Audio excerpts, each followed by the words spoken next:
Ultraman, Ultraman, larger than life. Hey guys, welcome to the UltraQuest podcast here on the Morphin Network. I'm Mike, your host. I know you guys are probably wondering, where did Excel Ranger go? He's on his way here. He's off in space fighting some space kaiju, probably the V99 or whatever those robot things were in episode 19 and 20 of Ultraman Tiga. But in the meantime, we're here, we're invincible. We are discussing the one and only episode. Give me one quick second. What are we discussing? Well, we're doing Ultraman, and we are doing episodes 17 through 20. And yeah, we finally have a two-part episode. Can you believe that? It only took us 20 episodes, but we finally have a two-parter. What are the odds of that? So, what does this batch of episodes consist of? Well, look at the classic story of Red Ogre, Blue Ogre. Then we have a revenge story. And then we have what is basically the plot of Kamen Rider Agito. Because we have this guy right here to lead us through the light and evolve humanity, only for us to have to deal with those lords. Not to be confused with the Grongi. Here I am. Sorry I'm late. Yeah. So, your overall thoughts on these four episodes? Well, we finally get a two-parter. That's good. Yeah, I know. Can you believe it? Like, it only took us 20 episodes. Yeah, only 20 episodes. Yeah, only 20 episodes. Yeah, that's the same number of episodes it took for Teraraki to get his own focus episode on Blazar. That it did. Yeah, and I will never get over that. Like, I'm never getting over the fact that my boy got done dirty. You know who else was my boy who got done dirty? Hori in the English dub. Oh, yes. The poor guy. Like, he's, like, honestly, like, in the Japanese dub, he's practically the GOAT. He's carrying the team, if we're being completely honest. He's making all this technology and stuff. But, like, in the English dub, they're like, oh, man, Hori smells bad. Hey, if you can create technology to use light particle waves in order to be able to travel through space and time and evolve humanity, do you think you could engineer some deodorant for Hori? I'm like, guys, come on. Why do they gotta play Hori like that? Yeah, like I don't see you doing Shinjo that dirty. And No. the less I say about Rena and SeaWorld, the better. Yes. Yeah. And now let's look at Daigo's bland booty. Like, what's he up to here? I do find the first episode that we're covering today to be interesting because Japan really loves the whole red ogre, blue ogre trope. And what's really weird is that the trope doesn't really fit the original story either. I mean, to be fair, I think Ultraman does it better. But let's go over like every example that I know of, and maybe if you could add a few more power to you. So, first one's first. Yu Yu Hakusho. One of the covers of the manga has him sitting next to a red ogre and a blue ogre. I don't know if he actually encounters those ogres in the manga because I haven't read it. I've only watched the TV show, but it is what it is. Then we have One Piece, because the two giants of Little Garden refer to themselves as the red ogre and blue ogre, and then there's Space Dandy, where you have the underwear alien versus the vest alien. Like those two are basically a red ogre and a blue ogre, and here we also have one here. Oh, and also there's Okami, like the video game Okami. And But then there's also Kabuto and Gatak. are they though? Not really. More like Red Rider, Blue Rider. Yeah, because like the recurring trope, and again, it doesn't fit the original story, but the recurring trope is that you have two characters that have this rivalry that lasts for years, decades, centuries, millennia, whatever have you, in whatever universe you're in. And it got to the point where they don't even remember what started the fight. They just know that they kept fighting, and they kept fighting, and they kept fighting. But I think this episode applies to the original Fable a lot more accurately, because the way the original story was, you had a red ogre and a blue ogre. They were best friends. One of those two ogres, I can't remember which one it was, wanted to like learn about humans, live among them, but all the humans were scared because he was an ogre. So the other ogre pretended to be a monster for the other ogre to save the humans from, and of course humans accepted the ogre that wanted to live amongst the humans, but it cost him his friendship because he could never see his ogre friend ever again. Sad. But the more common trope is, they kept fighting, don't remember over what. In One Piece, it's which one fished out the bigger sea king. I don't know about the ones from Space Dandy. All I know is that if I had to choose between wearing only underwear and wearing only a vest, I'd rather wear only underwear. I'm just saying. Lovely. Yeah. You know, Space Dandy. He's a dandy guy in space. You know who else is a dandy guy in space? Ultraman. Yes. Yeah. So we got the whole, I'm going to attack everyone who's a fighter, including a Nightwolf lookalike, because Japan really loves their Native American martial artists, I suppose. Yeah, I suppose. Yeah, so what's interesting is that, yes, there are two of these guys, a blue one with a red eye and a red one with a blue eye. And yes, they, interestingly enough, the blue one only comes out at night, the red one only comes out at day, but the red one's a good guy. Look at him. He's so adorable. He's got that spending time with this old woman. Yeah, like he's like, don't worry, you can have all the tea you want, but you have to pay the electric bill. What's weird is that line is in the Japanese and English dub. Wow, which is interesting considering with 4Kids dubs, they replaced 99% of the original script, which is weird to me. Yeah, I know. No, it's really weird. Actually, there's several occasions where they kept the same script, where it's like, I'm surprised that line was actually in the Japanese version. Yeah. But it makes me wonder, why is it this line and not that line in particular? Like, why are we changing this line? And when we get to episode 20, I'm gonna tear the English dub a new one. But oh boy, yeah. But no, I mean, this episode's pretty funny in both dubs. So like, respect that authority. Respect it.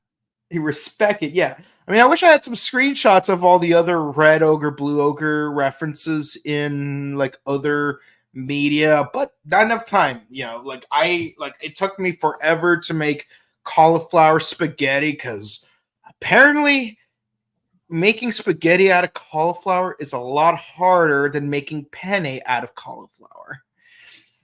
But I digress. I will say this. You know what's the good thing about watching? Oh, and yes, and here's another thing that both dubs have in common. I'm actually going to make my future kids watch this episode, but only halfway. Because And I'll get to that.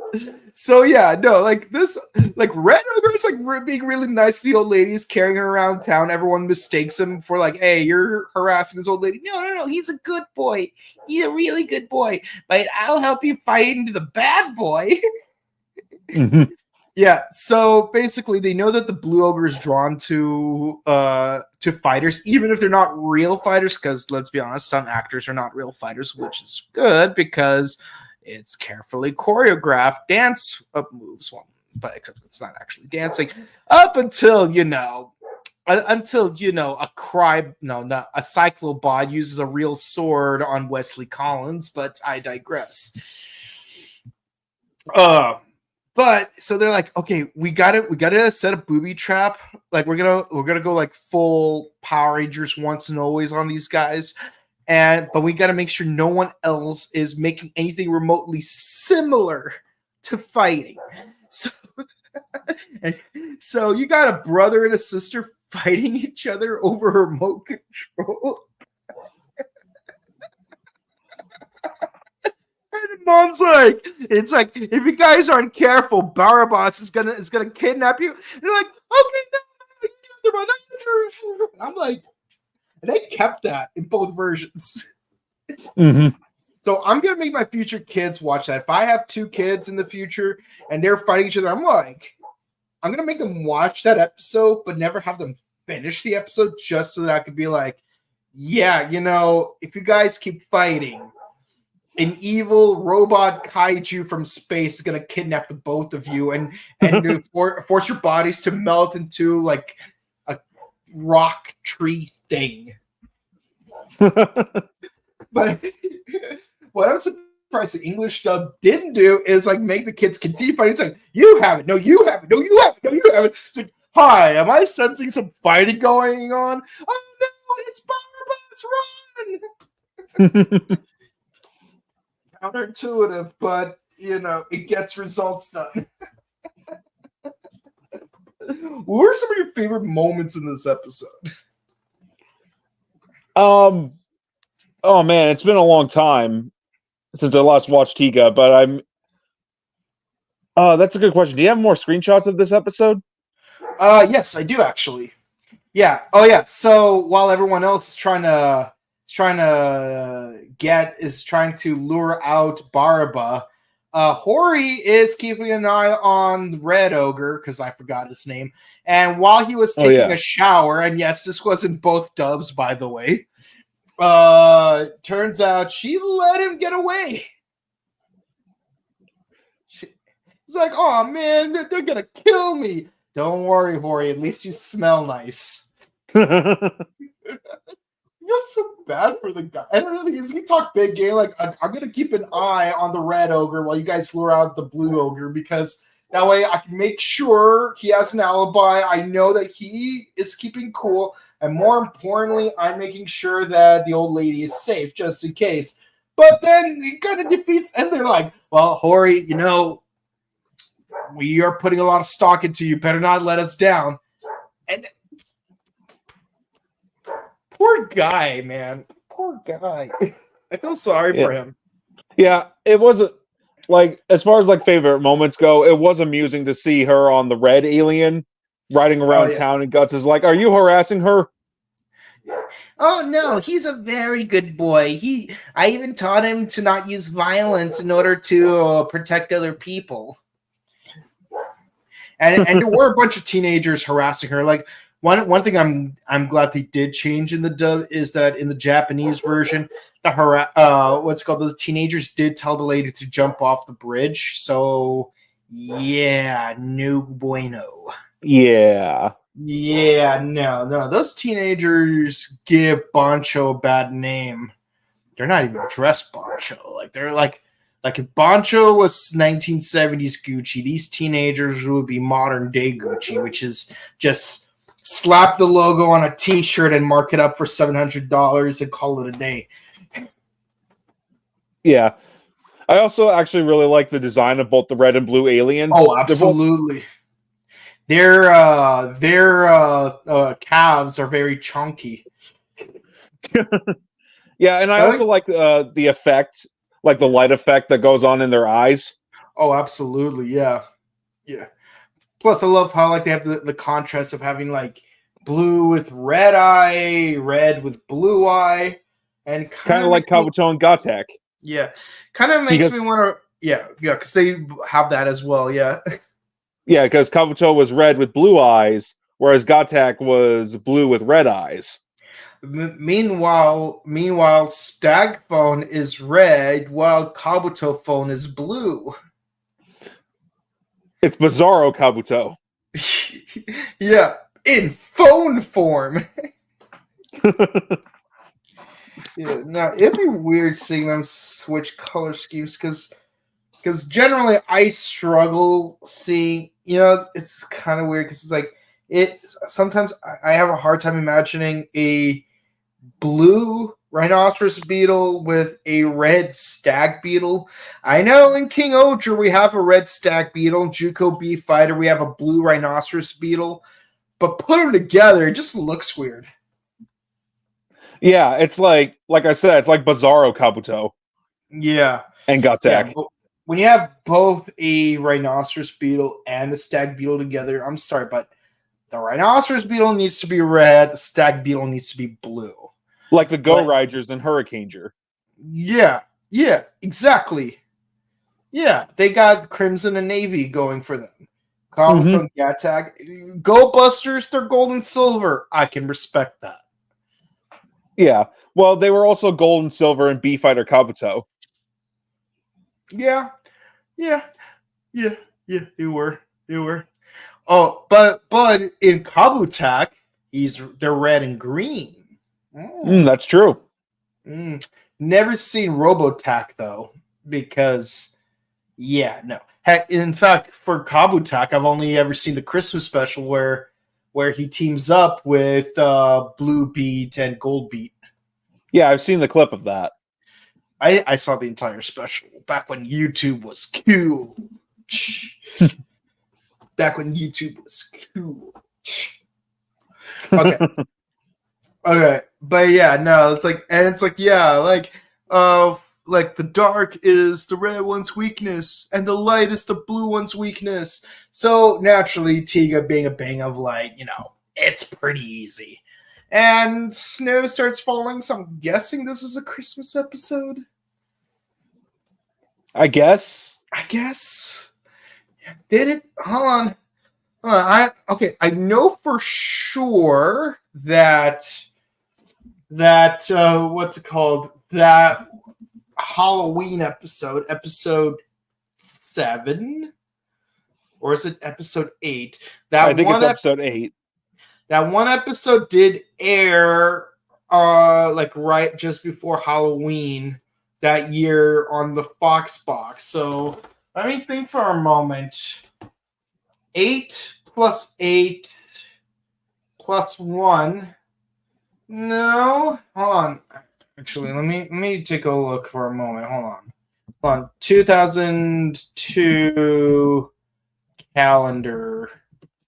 I'm like, it's gonna bother me all day and all night.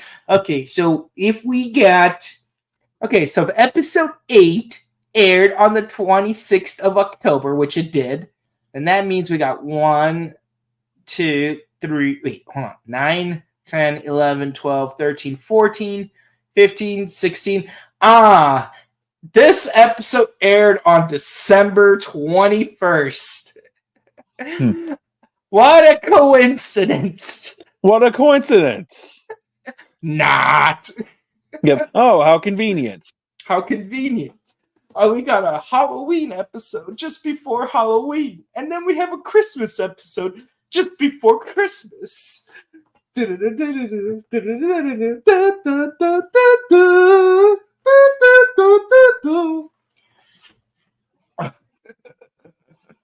But yeah, no, random snowflakes are snowing. And Tiga is calling. So what are your thoughts on this episode overall? I think it's a good episode. Like I said, I do like the look of both the red and blue aliens. I don't remember what they're called off the top of my head. Right. I only remember that the blue one's name is Barba, like Marquis de Caraba. But I know that the red one had his name started with an R. So is this a precursor to Ultraman RB? Maybe. You mean Ultraman Rube? That's how it's pronounced, Rube. Really? Yeah. I mean, I always called it Red Blue, but like it's always like labeled as RB, so I'm like, oh, rabbit, bang, roast beef, radish, banga. Oh wait, I got it. Ruda, banga, best match. But yeah, I think it's a good episode. Blueberry. Yeah. Best match. But yeah, I give it an 8 out of 10. I think it's a good episode. Yeah, I give it a 9. I thoroughly enjoyed it. It's a filler episode, but I still liked it. Sometimes filler can be good.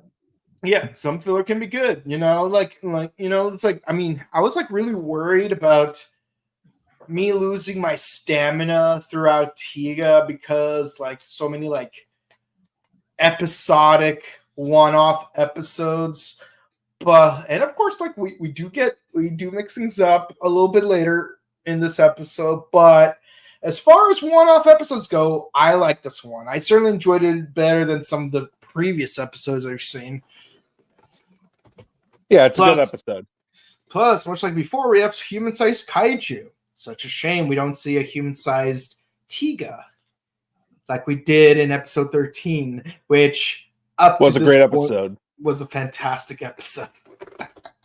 I love that episode. It felt like Showa Kamen Rider. I loved it. Yeah. Yeah, whenever I rewatch Tiga, I always look forward to watching that episode. Oh, yeah. Yeah. But, at least I learned a new skill. Ambigrams. Alrighty. Yep. Kamen Rider. Yeah. I thought we were talking about Ultraman. I'll figure it out. Or are we going to talk about Ultraman versus Kamen Rider? We could when we get to the original Ultraman. If we get to the original Ultraman, I mean, we will obviously, just not anytime soon. I want to see if we could get as much of the Heisei Ultraman done as possible, just so we could cover as much ground as possible. When you really think about it, Ultraman and Kamen Rider are practically opposites, wherein in the Showa era, Kamen Rider had shorter seasons, while in Heisei they had longer seasons. But in Ultraman, Showa had longer seasons, while Heisei had shorter seasons. Yeah, it's interesting how that works out. Yeah, while Sentai is pretty much consistently 50-50. Yeah, other than Go Ranger and Jekka. Yeah, I mean, technically,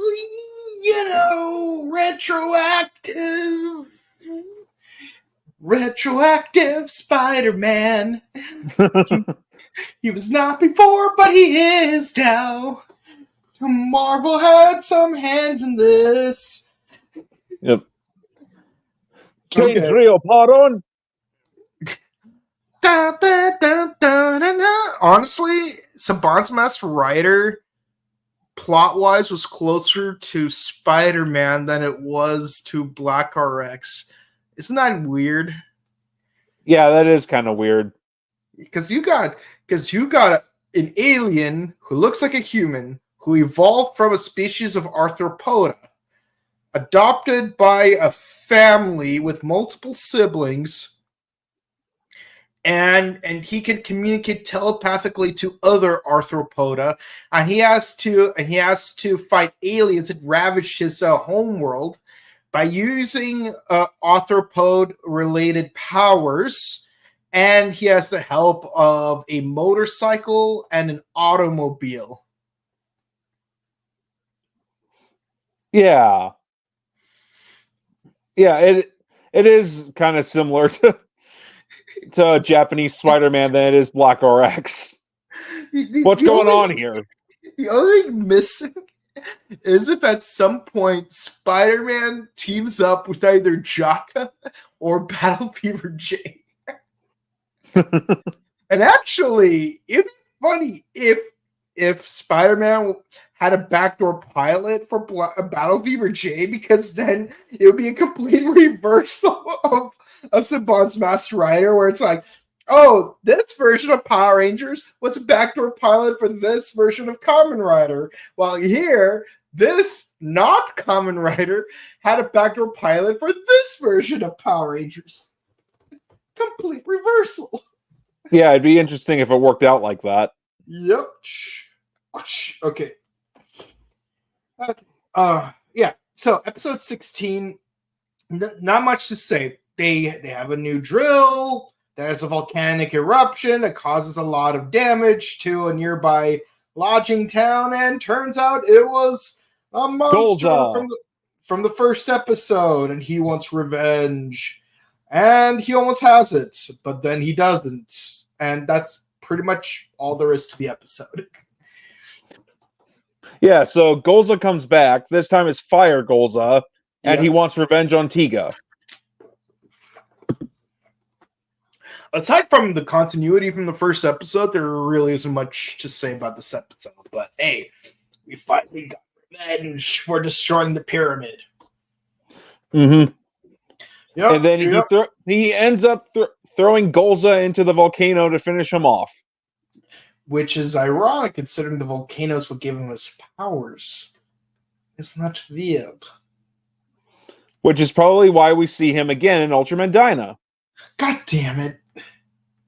And I know Dyna is canon to Tiga. Like, it takes place 7 years into the future. I know that much. Yeah, you're right. The one thing I did like about this episode is this drill, because it high-key reminds me of Go-Go Drill from Bokenger, even though this came out 10 years earlier. And if you know me, I love my Bokenger Gatai. Like, honestly, like, it's not often I like vehicle Zords. And I know this guy's going to hate me for saying that.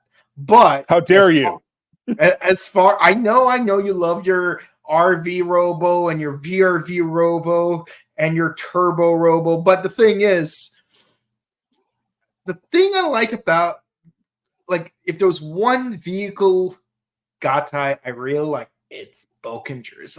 It's like the engineering to it is just so perfect. Like if you've ever had the toy and actually, like, used all, at least of the first 9, like dump, formula, gyro, dozer, marine, drill, shovel, mixer, crane. Like they're so well designed. It's just Bokenger did have good mecha. The individual mecha were just well constructed. When they combine into their tank mode, trailer mode, like, it is perfectly designed. Robot mode, highly articulated, even more so than your typical Megazord. And then when you combine it with the 4 auxiliary mecha individually and combined, very well designed. Like especially drill and mixer. Like, those are my 2 most favorite auxiliary toys for Bokenger. They're just so well designed. Like, I can't even get over how much I love the design on those.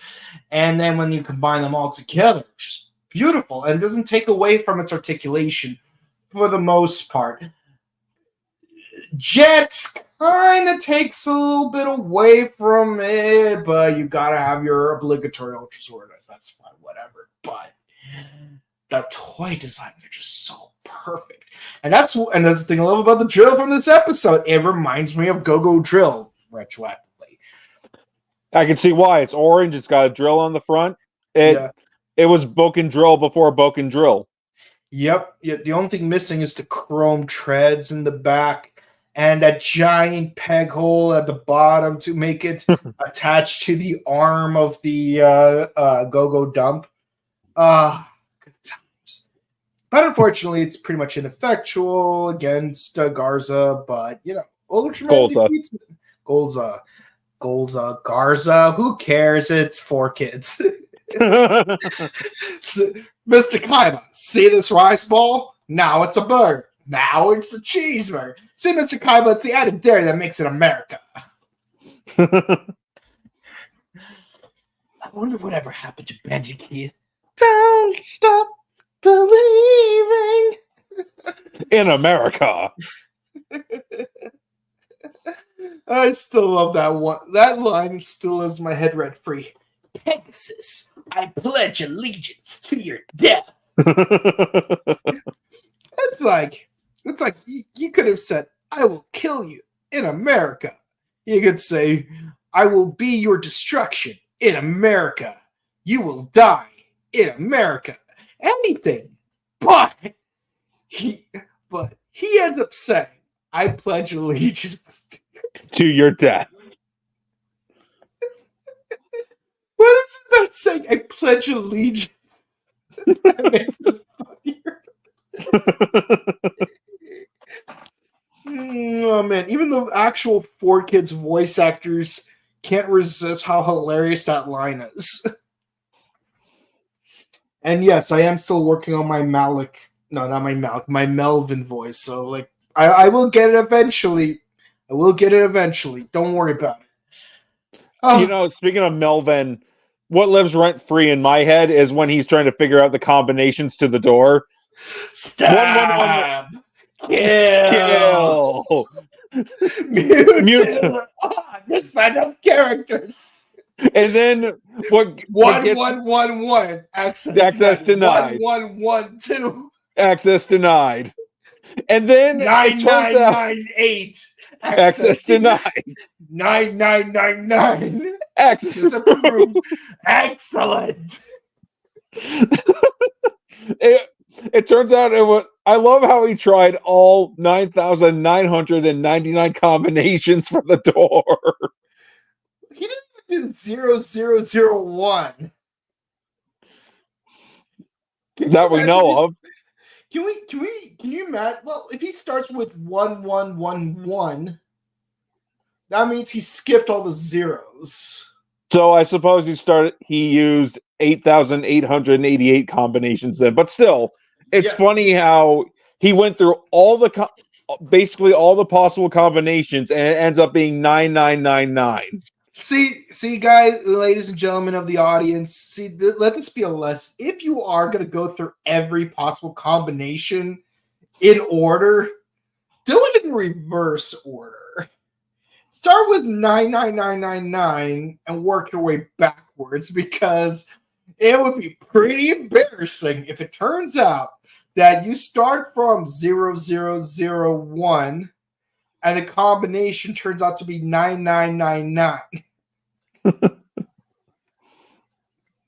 See, here's the thing.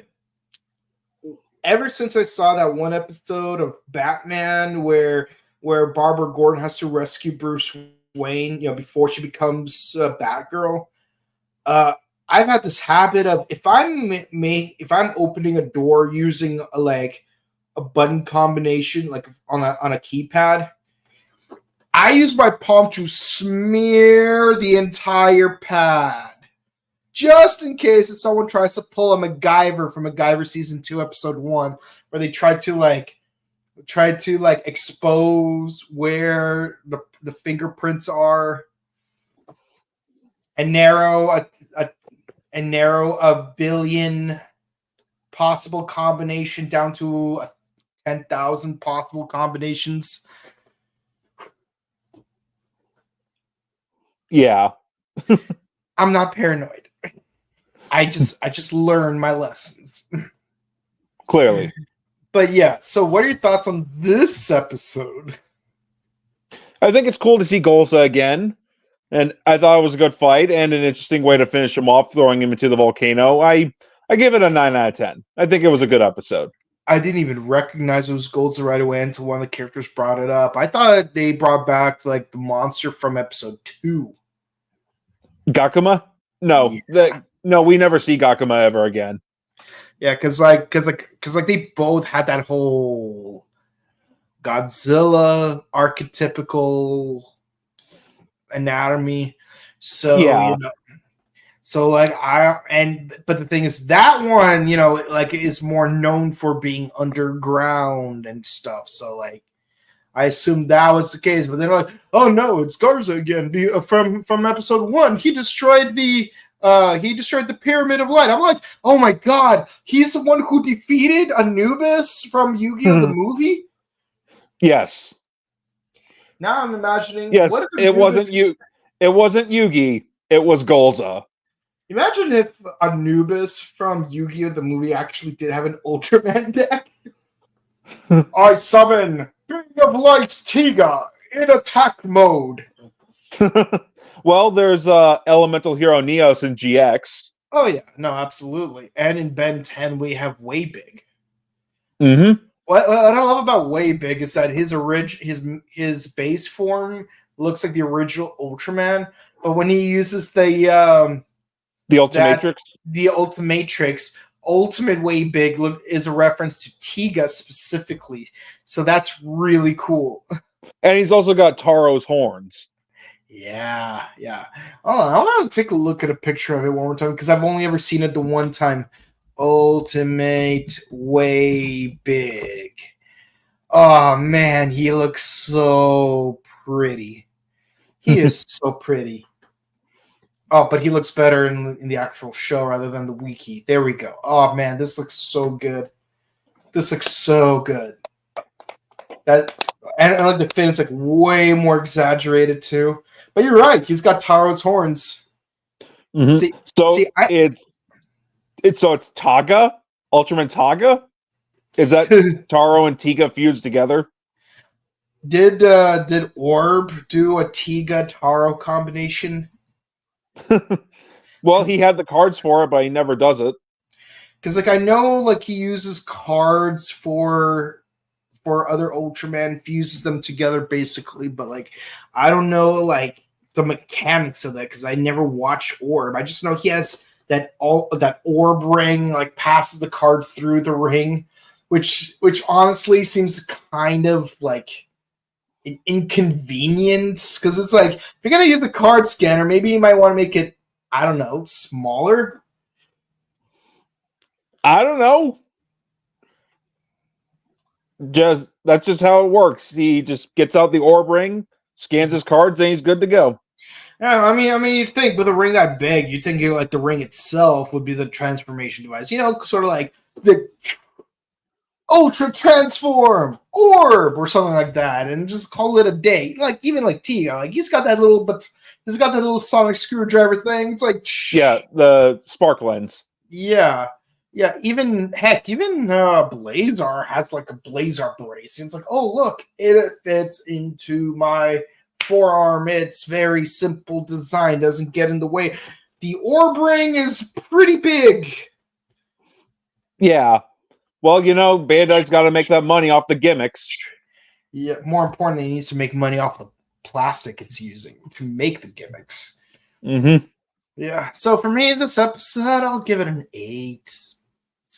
While episode 17 was a fun filler episode, this one was more of a, I don't know. There's just less going for it. Honestly, I'm more excited about the drill than I am about Garza coming back because, again, it's a retroactive Bokenger reference. Go vehicle, start up. Dump, formula, gyro, dozer, marine, drill, shovel, mixer, crane, jetto. Go. Ultimate transformation. Go. Susume Bokenja. Karenja. Go. Ready, go. Karenja. Kimi mo mira ie hasire. Another thing. Pegasus and Dragon. They're technically a blue and red ogre. I guess. Kinda. Are we talking about Changeman? No, I'm talking. No, I'm talking about Car Ranger. Oh yeah, you're right. Right, Pegasus Thunder and Dragon Cruiser. Yeah. Yeah, like they're technically a red and blue ogre. They're always racing against each other recklessly, causing Altair and Vega a lot of strife. So then they're like, oh no, we're gonna get rid of you guys. Like, you guys are banished. You ruined Asian Valentine's Day, dude. It's like we need you guys out of the way so that we could have one of the best Kamen Rider subplots. Which in is the future. From Deno. Oh, right. Yeah, Altair and Vega, because Yuto and Irie are never allowed to be together. Separated by a sea of time. As opposed to a sea of space, which is completely different, apparently. But yeah, here we go. We're almost there. Now the big one. The big one. The two-parter. A two-parter. We're finally there. We're finally at the green with evil of Tiga. I guess. More or less. So we have a new ship that uses light particles in order to accelerate itself, and there is an island in space which looks suspiciously like Lothor's ship, but it disappears. Yeah, a little bit like Lothor's ship, except this came out like 7 years before Ninja Storm. Yeah. Or technically a year before Ninja Storm. Actually, not even a year before Ninja Storm, if you want to talk about the 4Kids dub. Absolutely. Absolutely. Oh, but here's the fun part, though. As far as 4Kids goes, it came out in January of 2003, which means it wasn't even just the year before. It was just months before. Yeah. That's true. Yeah, it's true. February 15th is when Ninja Storm first aired. So, like, about a month. Just about a month. Exactly. And that's assuming we didn't have any reruns for New Year's, because you know how 4Kids likes to do that. As well as Toei. I'm curious, what do they air on Toei channels on hiatus week for New Year's? I wonder. That's a good question. I know the other hiatus week is usually Japanese baseball. We get that. Like, we get the Japanese baseball thing. But I am wondering, what do they air on the Sunday before New Year? That makes me wonder. But I do find it interesting. They put more stock into taking a day off on New Year's than they do on taking a day off on Christmas. So that's kind of an interesting thing. Yeah. Yeah, it's interesting how that works. Yeah. Let's see. Yep. Ultraman Tiga episodes. Let's see when they aired. Let's see when episode 19 aired in America. Let's see. In America. Let's see. Going down to the cast, Kaiju Ultra Suits. What? It doesn't show. But it can't be too far off, because if episode 17 aired on the 21st, then 18 aired on the it aired it was definitely early January. It had to have aired early January. So Power Rangers Ninja Storm reference. Oh, and there's also like a bunch of robots running around. Not much to say about that at first, but it's weird. Like they're running around throughout the first half of the episode, and Gus doesn't do anything about it until one of them just happens to get in the way of one of the Guts cars. Yeah, you'd think they'd deal with the situation before that. Mm-hmm. Yeah. I don't know, because it's their job. Yeah, you'd think they would deal with that. It's like, oh, well, we have no way of knowing if those robots are kaiju. Well, here's the thing. You've dealt with robotic kaiju before, haven't you? blue ogre, red ogre, that sort of thing. Mm-hmm. What about those crows? Have you forgot about those crows? They're practically cyborgs. Mm-hmm. Mm-hmm. Mm-hmm. Mm-hmm. Mm-hmm. Exactly. Exactly. That's what I thought. You guys have no excuse. You gotta get on it. You only got on it because it inconvenienced two of you. But I'm not gonna lie though, the 4 Kids dub was kind of funny. And it's like, freeze, really? Freeze? That's all you had to say? Yeah, so think you would have come up with something more creative? Does it really need to be something more creative? I mean, look, you know what that finishing line for Mission Impossible 4 was? Mission accomplished. And I'm like, okay. Doesn't have to be like some snazzy one-liner. And then everyone made fun of Ethan later in the movie. It's like, really? Your finishing line was mission accomplished? Yeah, it was a spur of the moment thing. I have no problem with mission accomplished. It's certainly better than freeze. Or better yet, cool off. Hey, chill. What are you, Mr. Freeze? No. That kind of character is too hot for you to handle, So I think you need I think you need to be a little bit more careful before you get fired. Look, I know we don't want that. I know you're burning up on the inside over this, but there's no need to get heated about it. See, there's just as many fire puns as there are ice puns. And now we know. Yeah. There's nothing shocking about it.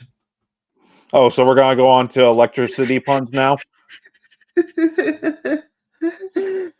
I don't know what you're talking about. You need to have a pun off with a friend of mine. Well, here's something for your current events. Okay. I see what you did there. Yeah. I'm known for having an amplitude of various puns. That's fantastic. Yeah. Yeah. So, but yeah, I'm like, oh my god. These guys, they can combine into an even bigger robot. So let's get right into it. First of all, Star Trek reference. This is clearly the Borg because they're just shooting out these robots all over the place and they're causing lightning to rain down. Yeah, it's a very shocking change of events. Yeah, I haven't seen much of Star Trek, to be honest, but I know about the Borg a little bit. Yes. I am Locutus of Borg. From this day forth, you will service us. Mr. Worf. Fire. Din din din. Din din din din. Din din din din din. Oh man. But yeah, so we have an underwater fight. That's cool. I remember seeing that in Power Rangers with that oyster episode, and Zach got his golden shield thing. And yeah, he's struggling. He's struggling. Off to part two. And I'm gonna have to go into it, aren't I? The one scene from the 4 Kids stuff I was not looking forward to, but knew was coming. Oh boy. Yeah. Maybe now they'll name the show after me? Absolutely. His timer runs out, he disappears, and of course the guy says, now they'll name the show after me. I knew this was coming because I watched that 5-minute preview video before we did the first 4 episodes of the show, or was it episodes 5 through 8? But I remember I was watching it where they had the Ultraman rap. Thank God they did not use the Ultraman rap for the opening theme song. Oh, thank God.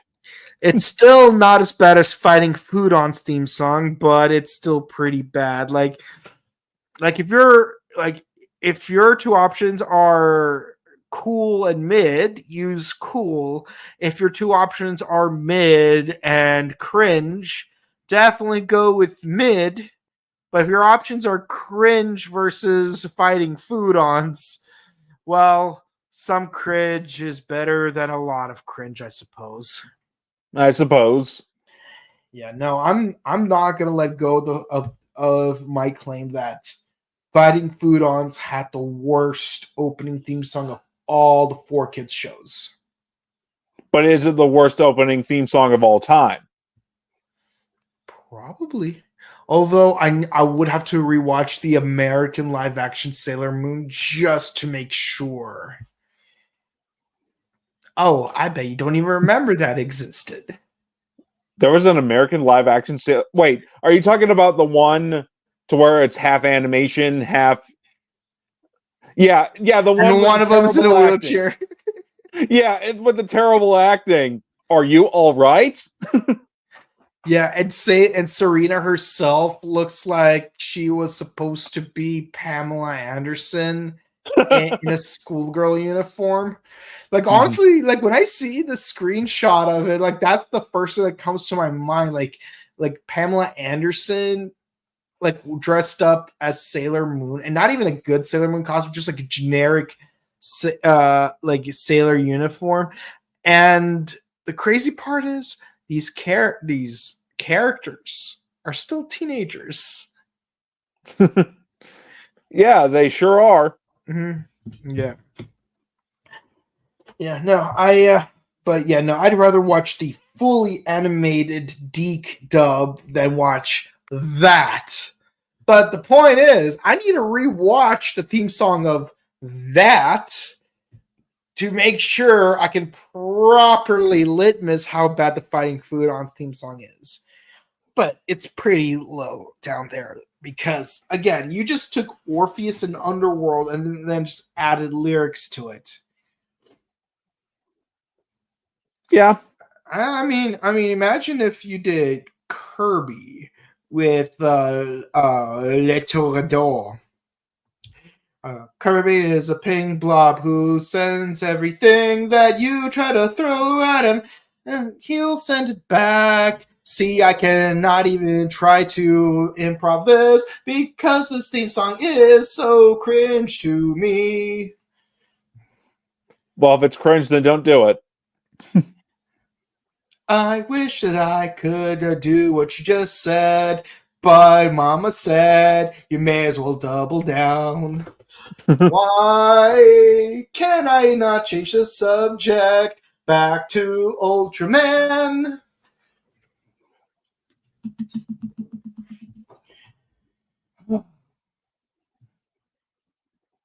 So yeah, robots in disguise. Yeah, so he's in the afterlife, and this is where I will tear this episode a new one. For the dub, at least. In the sub, what's her face tells Daigo all humans are have the potential to be beings of light. You're not the only person who can become Tiga. You must work together with humans in order to be able to overcome the fate that has befallen our ancient civilization. That was the mistake that we've made, but you could probably learn from it. But in the English dub, it's just, oh yeah, no, you're totally dead, and Tiga's also dead. But we can bring you back to life, but only this one time. You literally have just the one mulligan in your entire life, and you've just used it. And yeah, you're gonna fight alone. That's it. Like, you won't have us to help you. It's just you all by yourself. Good luck. Which when you compare the two, it's like, really? I mean, because like in the Japanese dub, you have this inspirational thing of like coming together, which you would expect 4Kids to want to monopolize on, but instead it's like, Oh yeah, like you had one mulligan and you wasted it. You're on your own. Bye. Yeah, that's the thing, is that they tend to take serious moments and then, for lack of a better term, basically make it not profound. Yep. It's like they double down on the serious moments in a way where you can't take it seriously anymore. It implodes on itself in a sense. While ironically, taking an unserious moment and making it even less serious can actually save a franchise. I mean, just look at Dynamite. Yeah.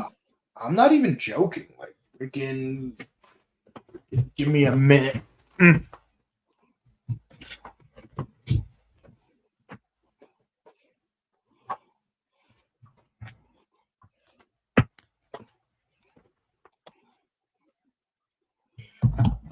Freaking Dynaman did the comedy thing better. This is the English dub of Dynaman.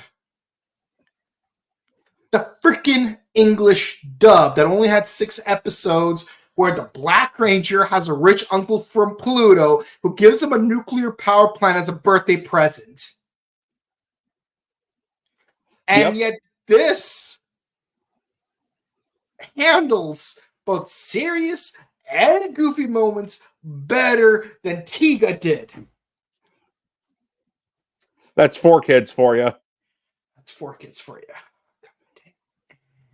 Don't get me wrong, I'm not hating on the actors. And yes, the 4 kids has occasional jokes that are kind of funny.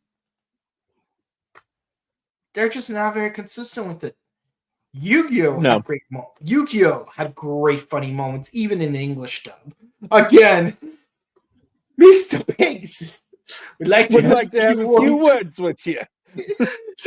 I can't even recite the line with a straight face because it's that funny. Like and that is a serious moment too. Like Kaiba like jumps out the window and says, "You'll never take me alive." No one could survive a fall like that. Looks like he's not gonna need these anymore. But goddamn Tiga, it's like, why do you have to torture me in moments like this? It's like what I said before. Like, if you either double down on the comedy or double down on the seriousness and just stay consistent the whole time, there will probably be fewer problems. I'm not saying it'll be perfect, but there'll be fewer problems. But if you really double down on the comedy, go full Dynaman, you could still have like a cult classic. Yeah, but they couldn't decide whether to make the show serious or not. And that's the problem. Haste makes waste, reservation hinders preservation. Sorry, hesitation hinders preservation. Gotta be in the moment.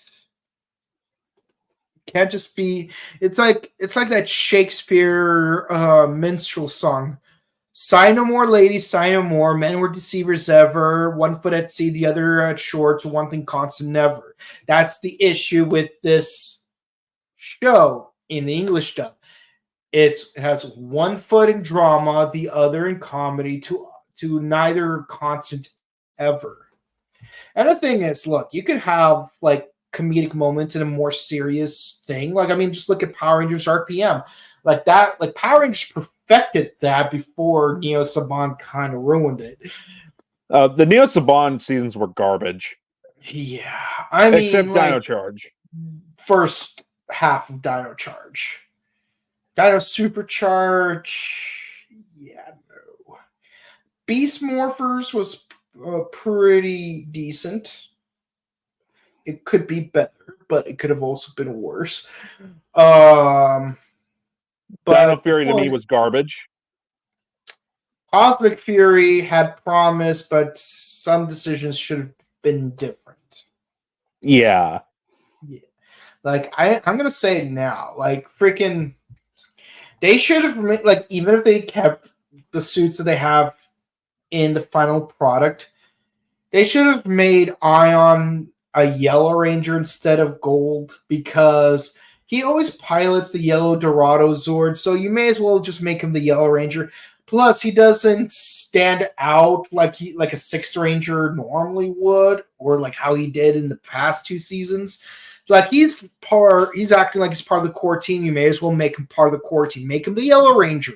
Make Billy the the Cosmic Fury Blue Ranger because one, you still have the Triceratops thing, so it's kind of like it aesthetically works. Plus, you have a Blue Ranger for the entire season, and then when Ollie finally snaps out of that whole Lord Zed mind control, just have Billy pass on the powers to him because you've got a mentor-student type of relationship where he passes the torch.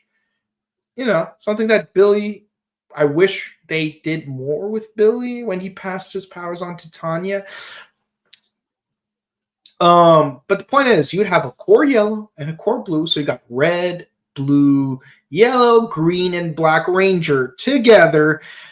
Zato as the Zenith Ranger would have been an extra hero, and then when Fern finally becomes the Orange Ranger, she would be the 6th Ranger. Yeah, once again, fans coming up with better ideas than the official writers. Mm-hmm. Yeah, and that's just one of several things I would have done differently. And mind you, things that would not impede on the budget and not go against what limits there were with contracts or lack thereof with Toei. Easy ways around it. Like again, even if we're not going to use Q Ranger footage, even if we're going to stick to the costumes we currently have, all I'm saying is just change the color of one of the costumes, give one of those costumes to a different person, and then give it back to the original person it originally belonged to.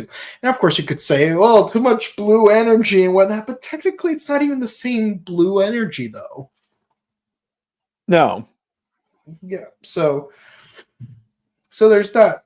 And again, we would still have the standard team of 5 and then 6 plus the extra hero, just like SPD had an extra hero before it got a 6th Ranger, or how Mystic Force had an extra hero before they had the core team.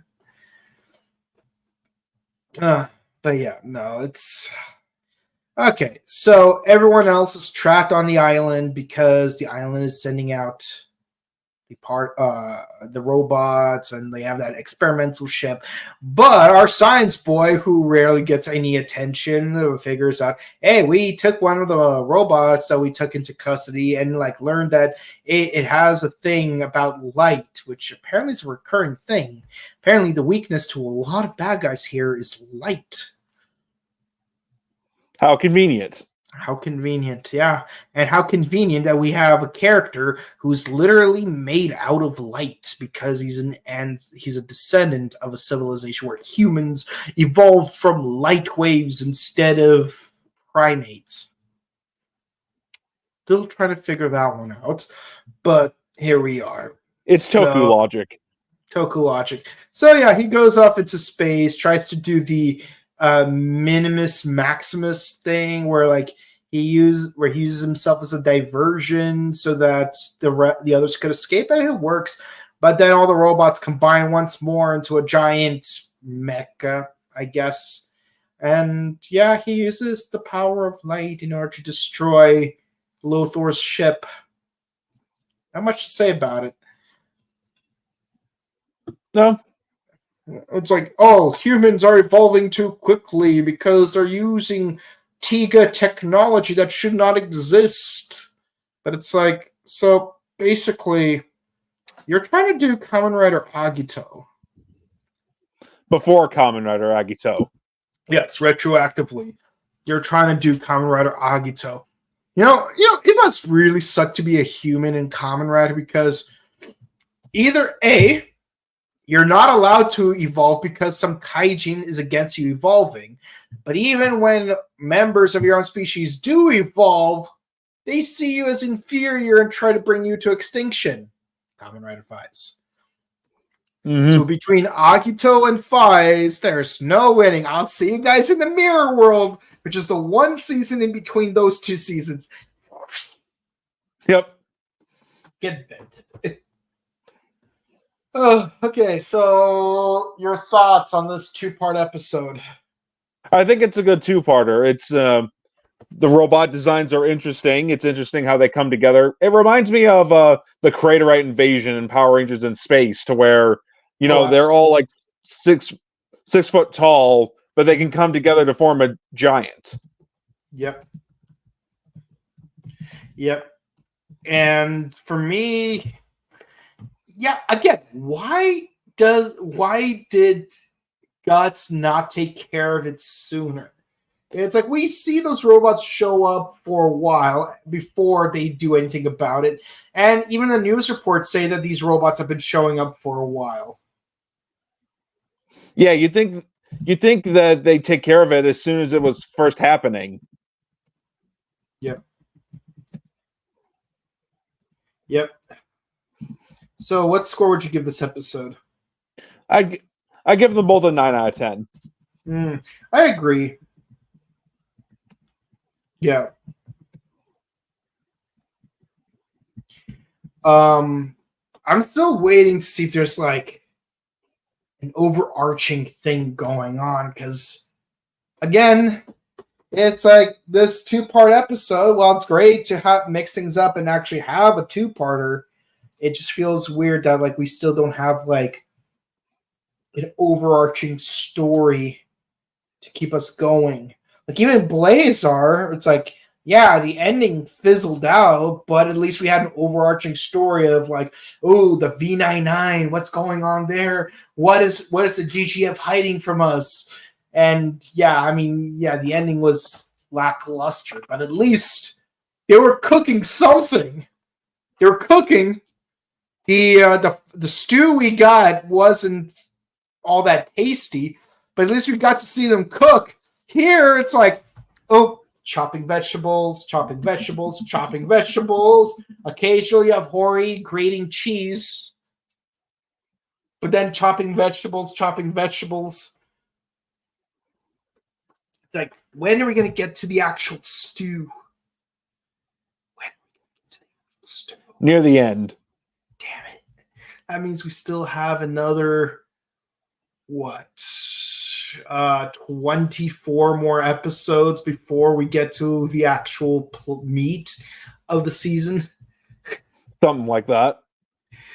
Yeah. And again, it's not that I hate Tiga. It's just that I tend to struggle with episodic TV series. Like even like Sailor Moon, like I've watched all 200 episodes, but it was a mission. Like Crystal did it a little bit better because there's less filler, but there's a lot of repetitiveness to like the original 200 episodes of Sailor Moon. But at least, Sailor Moon had fun characters that are consistently fun, as opposed to like expecting Hori to do all the heavy lifting in terms of the character department. Yeah. Yeah. And again, I feel bad for Hori because it's like, he's probably the best character in this season so far, in my opinion.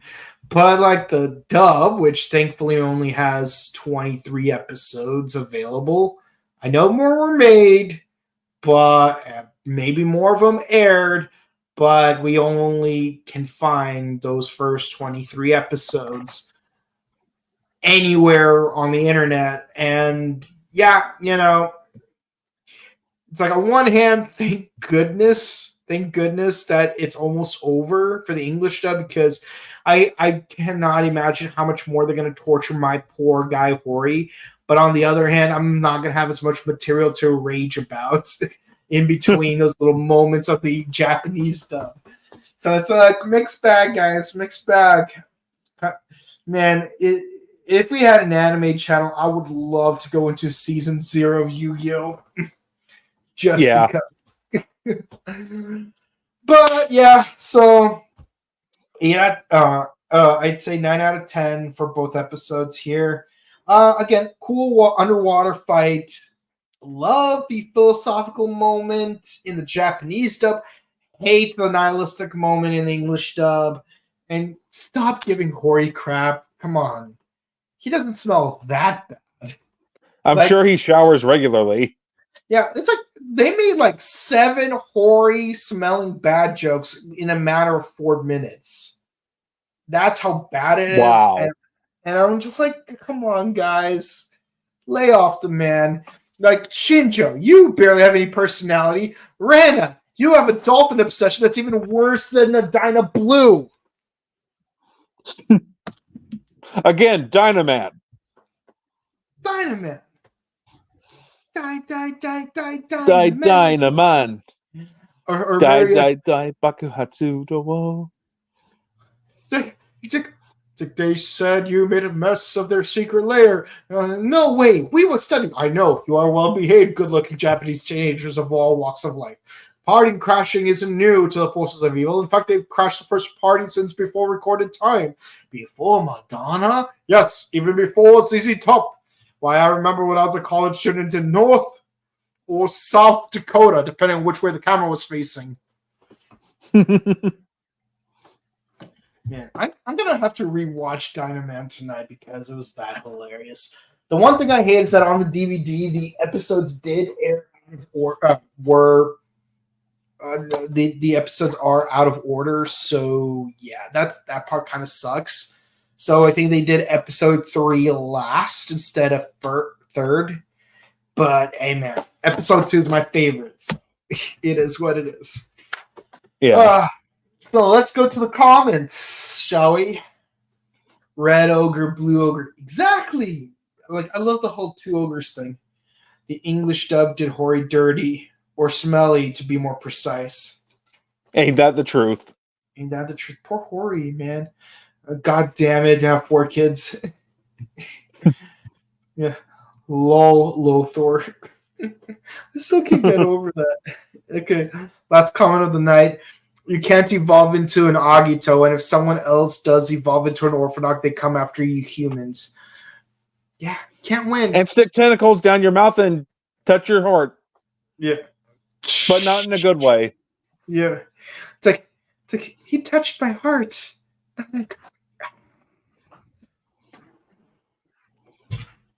Burst into blue flames. Kamen Rider Kaiser. He is a jerk, that's all you need to know. And if they were the cast of Friends, he would be Bruce Willis's character. I actually stayed on tune to the actual song. That's the crazy part. That's the actual tune for Kamen Rider Kaiser. And Shinkogyu each sun.